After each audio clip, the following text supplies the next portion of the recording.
যে 1 মাস বা 1.5 মাস আমি ফিল্ড লেভেলে গিয়ে অফিসারদের কথা শুনেছি, তারপরে হচ্ছে জনগণের কথা শুনেছি, আমলাদের কথা শুনেছি, একটা রিয়েলাইজেশন আসছে যে তাদের অ্যাপ্রোচ দেখে স্যাররা আছেন এখানে, স্যার বেয়াদবি মাফ করবেন, একটা রিয়েলাইজেশন এসেছে যে মানে জীবনে যাই করি বিশেষ দেব না। একটা কারণ হচ্ছে এই যে আপনারা বলেন না যে বিসিএস এর যারা কর্মকর্তা আছে তাদেরকে হচ্ছে মানুষ স্যার স্যার বলে সম্বোধন করে এবং তারা হচ্ছে সাধারণ মানুষকে অ্যাক্সেস দেয় না।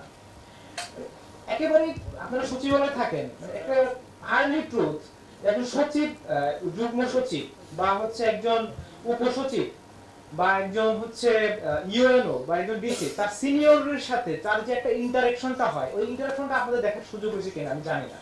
মানে মানে তারা যে পাবলিক সার্ভেন্ট আমরা বলি, মানে পাবলিক সার্ভেন্ট বলি, তারা হচ্ছে পাবলিক সার্ভেন্ট না, তারা হচ্ছে আপনার তার সিনিয়রের সার্ভেন্ট। মানে হাউ দে অ্যাপ্রোচ, আপনি আসলে এতটা হীনমন্যতায় তারা ভোগে, তারা মানুষের জন্য আসলে কাজ করবে কি মানে আমি জানি না। এই হীনমন্যতা দেখে আসলে আমার বিসিএস দেওয়ার ইচ্ছা চলে গেছে।